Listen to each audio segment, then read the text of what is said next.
먼저 한 가지 전해드리겠습니다. 기도해 주신 대로 내일 20일 목요일부터 22일 토요일까지 청년부 동계수련회가 비전관 영광홀에서 있습니다. 많은 기도를 부탁드리고요. 주제는 여호와의 인자하심을 바라는 자들입니다.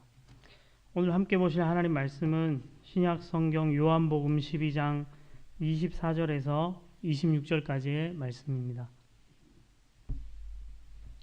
신약 168페이지에 있습니다. 요한복음 12장 24절에서 26절까지의 말씀, 제가 한 절, 성도님들 한 절, 마지막 26절은 함께 보겠습니다. 찾으신 줄 알고 제가 24절 말씀 읽겠습니다. 내가 진실로 진실로 너희에게 이르노니 한 알의 밀이 땅에 떨어져 죽지 아니하면 한 알 그대로 있고 죽으면 많은 열매를 맺느니라.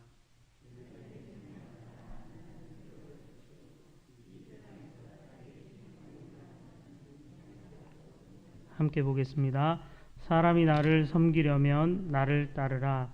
나 있는 곳에 나를 섬기는 자도 거기 있으리니 사람이 나를 섬기면 내 아버지께서 그를 귀히 여기시리라.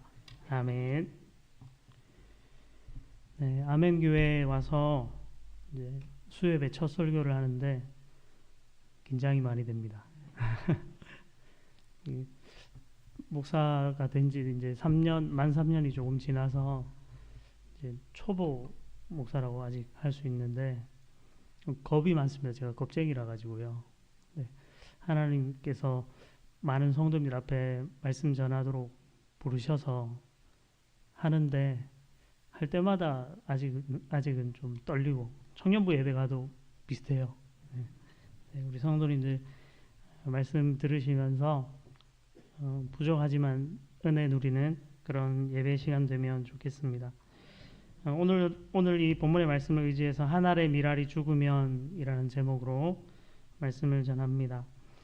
2015년 6월 22일부터 26일까지 한 주간 KBS 1채널 인간극장에는 그 여자네 집이라는 제목으로 방송이 되었습니다.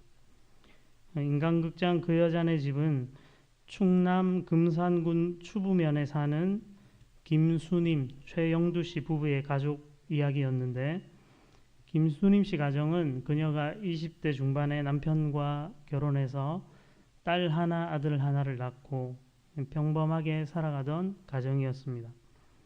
그러던 어느 날 이 수님 씨 아내가 셋째 자녀를 원하는 남편에게 어릴 적부터 자기가 마음에 이렇게 담아두었던 이야기를 하게 됩니다.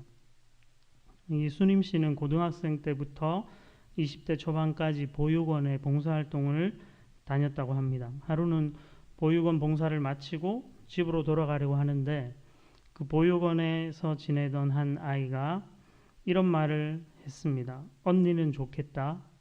돌아갈 집이 있어서. 집 없는, 부모가 없는 보육원에 살아가는 한 아이의 그 말에 그녀는 가슴이 먹먹해졌다고 합니다. 그리고 그날 한 가지 다짐을 했는데 내가 나중에 결혼해서 가정을 이루면 한 명의 아이에게만이라도 따뜻한 집이 되어줘야겠다. 이런 마음을 품었다 합니다.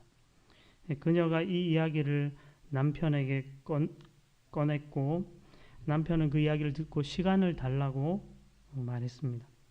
믿음을 가지고 있었던 남편 영두 씨는 기도하고 고민하면서 2달 뒤에 아내의 소원을 들어주기로 결정을 했습니다. 그렇게 두 사람이 셋째 아들 하원이를 마음으로 품어서 입양을 합니다.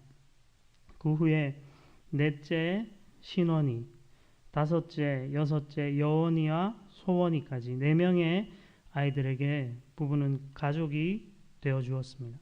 그래서 본인의 두 자녀, 딸, 아들 외에 4명을 입양해서 자녀가 6명이 된 겁니다. 근데 거기서 그치지 않고 2015년 2월에 7번째 주원이를 만나 입양을 결정하고 4개월 동안 함께 지내는 모습을 촬영해서 인간극장에 방영한 것입니다. 그 가운데 프로그램의 PD가 남편에게 질문하는 장면이 나왔습니다.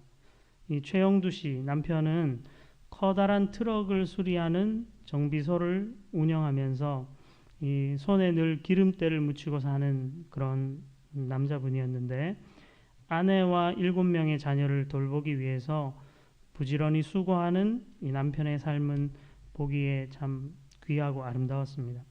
이 남편 영두 씨가 자신을 인터뷰하는 PD의 질문에 오늘 읽었던 이 요한복음 12장 24절의 말씀을 가지고 대답을 합니다. PD가 이렇게 물었습니다. 아빠가 이렇게 일하는 거 아이들이 알까요?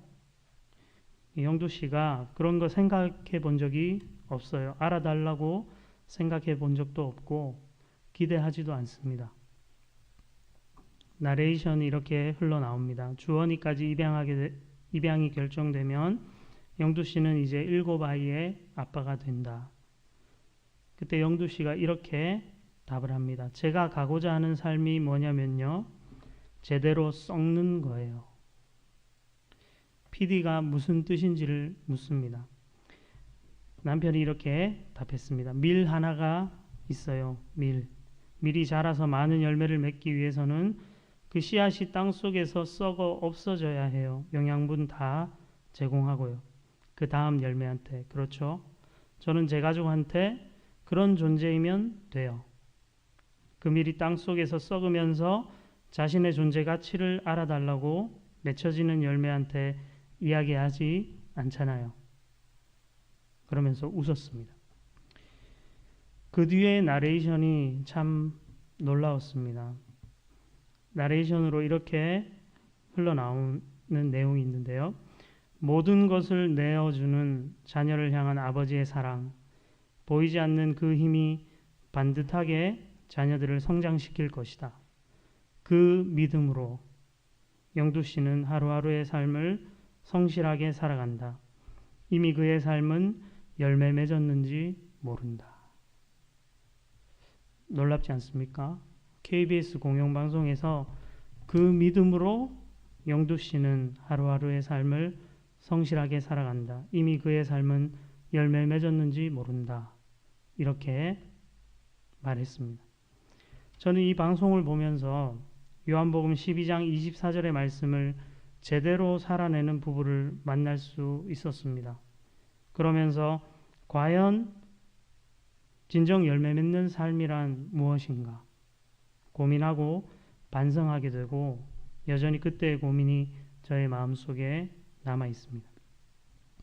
오늘 말씀으로 돌아와 보면요, 오늘 함께 읽은 말씀은 6월절 명절에 예배하러 예루살렘을 찾아온 헬라인들을 통해서 시작되고 있습니다.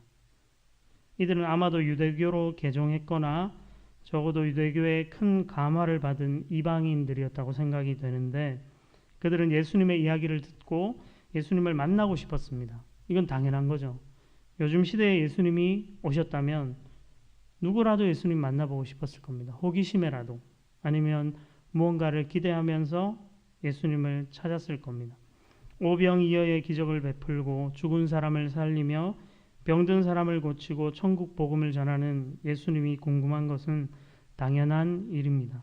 그들은 예수님을 만나기 위해서 제자인 빌립에게 부탁을 합니다. 그리고 빌립은 그 이방인들, 헬라인들의 부탁을 전하기 위해 안드레와 함께 예수님을 찾아갑니다. 그때 예수님께서 하신 대답이 오늘 본문의 일부가 되고 있습니다. 23절에서 우리가 읽지는 않았지만 예수님은 가장 먼저 이런 말씀을 하고 계십니다. 예수께서 대답하여 이르시되 인자가 영광을 얻을 때가 왔도다. 이런 말씀으로 시작을 하십니다. 예수님이 영광을 얻을 때는 무슨 때일까? 그보다 먼저 우리는 예수님이 얻을 영광이라는 단어가 어떤 의미인지를 한번 생각해 봐야 합니다. 이 영광이라는 단어가 사람에게 쓰일 때는 부나 평판이나 업적을 나타낼 때 주로 쓰입니다. 큰 상을 받거나 어떤 대단한 업적을 이룰 때 그 사람이 영광스럽다, 영광을 얻었다 이렇게 표현을 하는데, 구약 성경에서 하나님의 영광은 하나님의 존재나 성품이 물리적으로 인간에게 나타나는 경우에 주로 쓰인 단어입니다. 모세가 시내산에서 하나님의 영광을 보았다고 표현했고 회막에도 하나님의 영광이 가득했다고 표현합니다. 이처럼 하나님의 영광이란 건 하나님이 사람과 함께 하실 때, 죄인된 사람에게 임하셨을 때 드러나는 것이라고 볼 수 있습니다. 그렇기 때문에 예수님께서 여기서 지금 영광을 얻을 때가 왔다고 하시는 것은 예수님을 통해서 하나님의 존재와 성품이 드러나게 될 것이라는 의미라고 우리는 이해할 수 있습니다.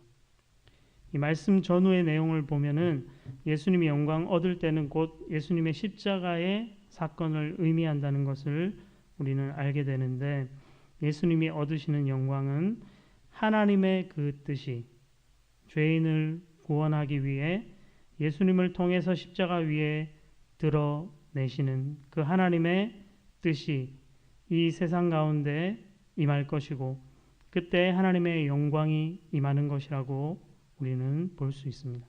하나님의 사랑, 하나님의 용서가 결정적으로 드러나는 이 십자가 위에서의 예수님의 그 희생을 예수님은 바라보고 계신 겁니다. 겉보기에는 비참한 죽음이지만은 십자가에 달리신 예수님으로 인해서 하나님은 비로소 사람들은, 죄인들은 하나님을 보게 된다는 거죠. 이렇게 영광을 얻을 때, 곧 자신이 십자가에 달려 죽음을 맞이할 때가 왔음을 예수님이 말씀하시면서 하늘의 미랄 이야기를 꺼내고 계십니다. 다시 한번 오늘 본문에 보시면요, 24절에 내가 진실로 진실로 너희에게 이르노니 하늘의 밀이 땅에 떨어져 죽지 아니하면 하늘 그대로 있고 죽으면 많은 열매를 맺느니라.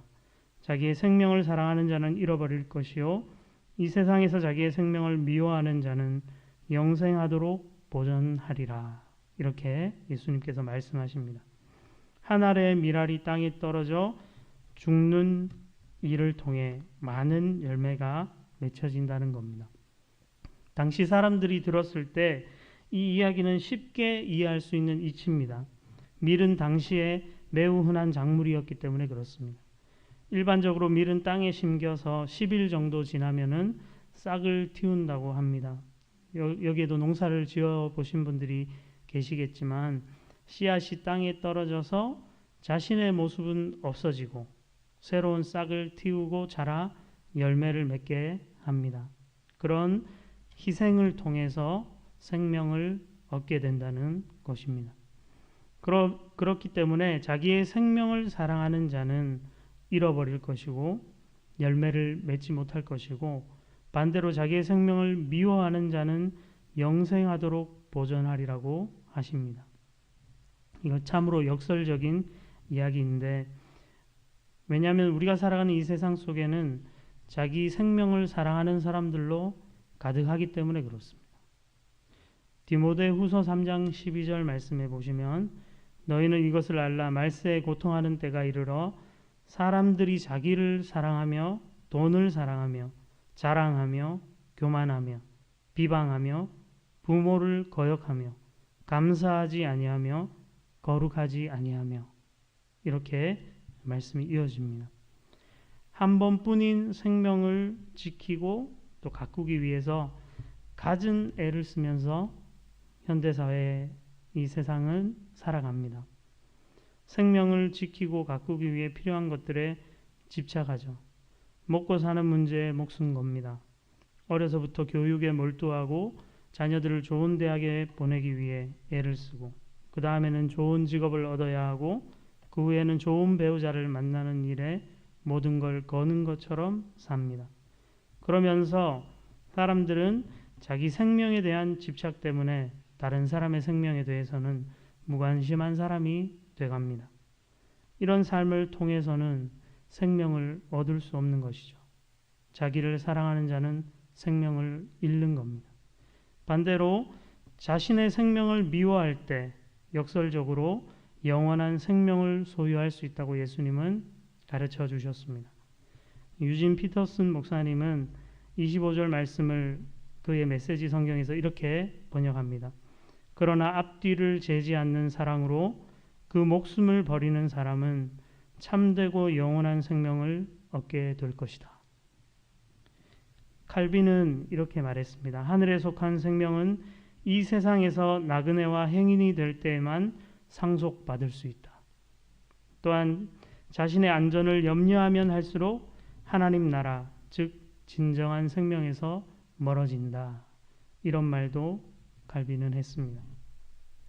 앞뒤를 재지 않는 사랑으로 자기 목숨을 버릴 때 참되고 영원한 생명을 얻는다는 겁니다.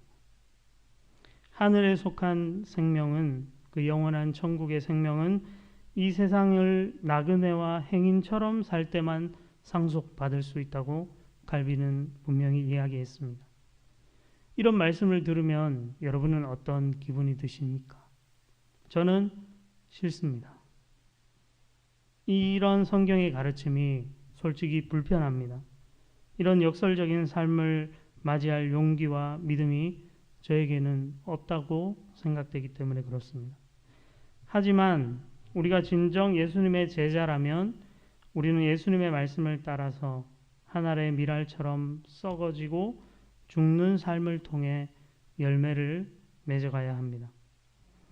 예수님을 만나고 싶어 했던 헬라인들은 어쩌면 모든 사람의 마음을 대신하고 있는 사람인지 모릅니다. 예수님을 따르고 싶은데 어떻게 해야 할지를 묻고 있는 사람인 거죠. 그들 앞에 예수님은 나를 섬기려면 나를 따르라고 말씀하십니다. 하늘의 미랄로 십자가에 죽으신 예수님처럼 자기 생명을 사랑하지 말고 앞뒤를 재지 않는 그런 사랑으로 생명의 열매를 맺는 삶을 살라고 이야기를 하십니다. 그렇기 때문에 우리도 그런 삶, 제대로 썩는 삶을 살아가야 됩니다. 오늘 설교 초반에 제가 말씀드렸던 그 예화의 그 두 부부처럼 우리 성도님들의 삶의 현장 속에서 다른 사람의 생명을 위해 자기의 생명을 아끼지 않고 사랑하면서 살아가야 한다는 겁니다. 부모님들은 자녀들을 향해 이런 진정한 생명을 나누어 주며 살아가십시오. 그것이 참으로 가치 있고 복된 삶입니다. 자녀들은 부모님을 신실한 사랑으로 돌보셔야 합니다. 나이 들고 이제 힘이 없으시다고 무시하거나 함부로 해서는 절대 안 됩니다. 그러한 자기 희생의 모습이 가정 안에서 먼저 이루어져야 합니다. 그렇지 않고는 여러분들이 세상에 나가서 하물며 교회 안에서도 하나님의 사랑을 함부로 말할 수 없습니다. 교회에서는 세련되게 예배 안 빠지고 직분을 가지고 하나님을 잘 믿는 것처럼 하면서 가정 안에서는 전혀 그렇지 않은 성도의 모습이라면 우리는 무엇라 말할까요? 우리의 삶은 여러분의 가정 안에서 먼저 확인되는 겁니다. 또한 우리는 교회에서 그렇게 예수님의 모습을 따라서 살아가야 됩니다. 교회 안에서 우리는 겸손히 낮아지고 섬기며 사랑함으로 함께해야 합니다. 다 안다고 생각하죠. 사랑하는 것, 낮아지는 것, 섬기는 것, 다 알고 익히 들었고 그렇게 해야 한다고 머릿속에 생각하고 동의한다고 하지만 실상 그렇게 하는 성도들을 만나보기가 쉽지 않습니다. 저는 하나님의 교회는 마땅히 그러해야 한다고 생각합니다. 나 자신의 생각을 먼저 앞세우지 않고 양보하고 낮아지고 죽는 것. 그런 성김을 보일 때 교회는 반드시 생명의 열매를 맺게 되어 있습니다. 주일학교의 교육 목자들은 그런 사랑으로 학생들을 돌보고 섬기셔야 합니다. 우리 아멘교회 장로님들과 권사님들과 장립집사님들 모든 성도님들도 교회를 위해서 또 교회 안에 있는 연약한 지체들을 위해서 그런 사랑을 나누면서 살아가셔야 합니다.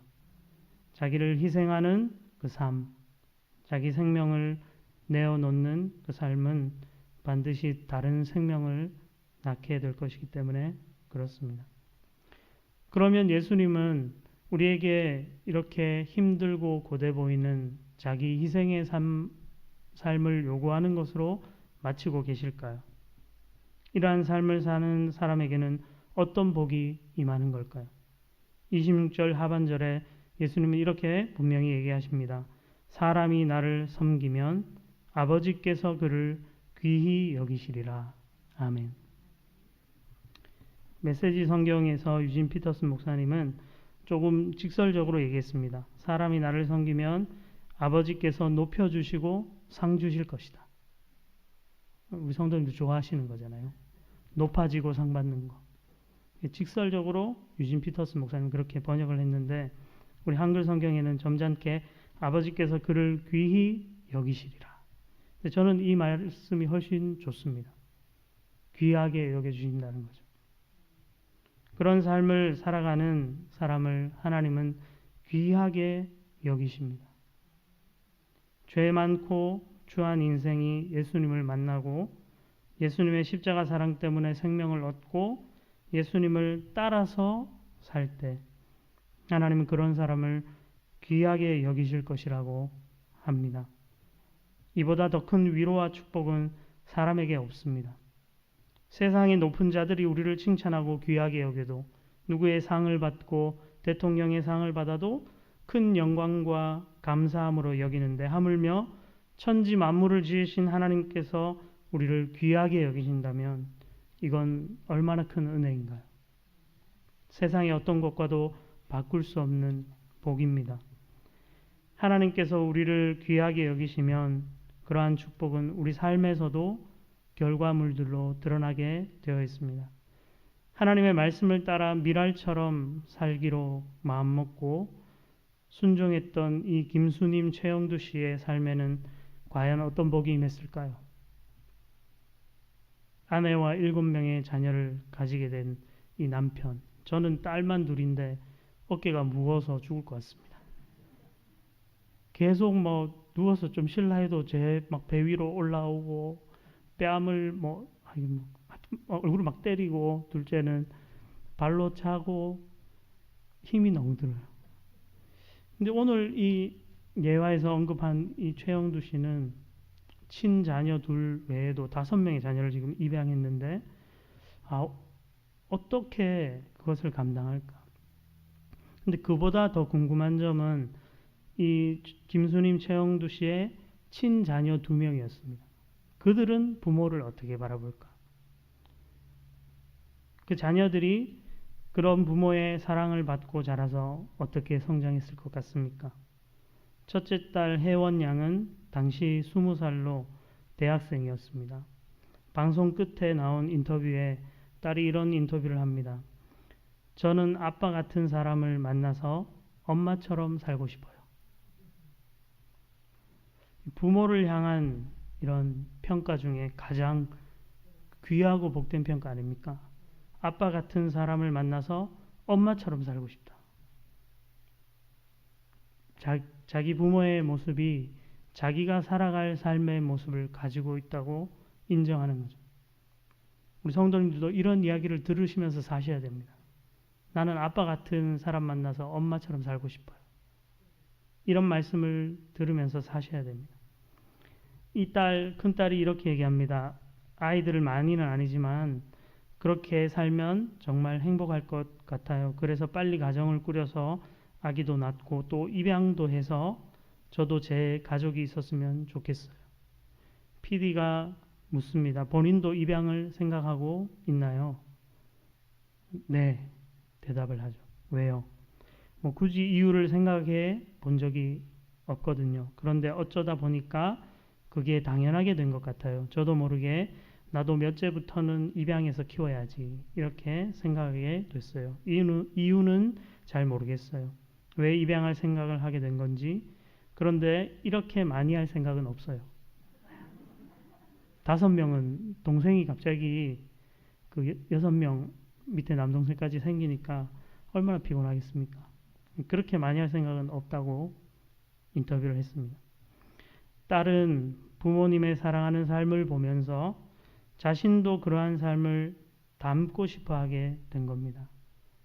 부모가 너도 이렇게 살고 나중에 가정 이루고 입양하면서 이렇게 살아야 돼. 한 번도 말로 한 적 없지만 부모의 그 삶을 보고 그렇게 생각한 거죠. 아빠 같은 사람 만나 엄마처럼 살고 싶다는 이 단순한 한 문장의 대답 속에 이 두 부부가 어떠한 삶을 신실하게 살았는지 우리는 확인할 수 있습니다. 그런 모습은 둘째 아들 재원이도 마찬가지였어요. 재원이는 당시 고등학생이었는데 입양한 동생들과 재밌게 놀아주는 좋은 오빠와 형이 되었고, 이제 고등학교 졸업을 앞두고 아버지가 하시는 일, 이 자동차 정비를 배우기 위해서 노력하고 있었습니다. 입양되어 온 나머지 5명 자녀들의 삶도 하나님은 또 다른 생명의 열매를 맺는 삶으로 인도하실 거라고 믿습니다. 이미 7년의 시간이 지났는데 그들이 많이 자라있겠죠. 어떤 모습으로 살아갈지 궁금합니다. 우리 성도님들의 삶에도 이처럼 하나님이 귀하게 여기시는 축복이 임하기를 바랍니다. 저는 최영두 씨, 김수림 씨 이 부부가 큰 부자가 되었다. 자녀들이 좋은 대학에 가서 좋은 직업을 얻게 됐다. 이런 종류의 복도 물론 복이 맞습니다. 그렇지만 이 자녀들이 삶으로 그들의 입술로 고백하는 것, 이것이 더 큰 복 아닙니까? 굳이 대학을 못 가도 아버지를 이어서 아들이 자동차 정비하는 일을 해도 아버지처럼 그렇게 신실하게 썩어져가는 삶을 살면 그걸로 되는 거죠. 우리 성도님들의 삶, 하늘의 미랄처럼 죽어가는 이런 복된 삶의 길을 살아가시기를 바랍니다. 그런 삶을 두려워하지 마시기 바랍니다. 하늘의 미랄처럼 죽으면 하나님은 반드시 그 자리에 또 다른 생명이 열매 맺게 하실 것이고 바로 그런 사람을 귀하게 여겨주실 것입니다. 이 시간 말씀을 생각하면서 함께 기도하며 나가면 좋겠습니다.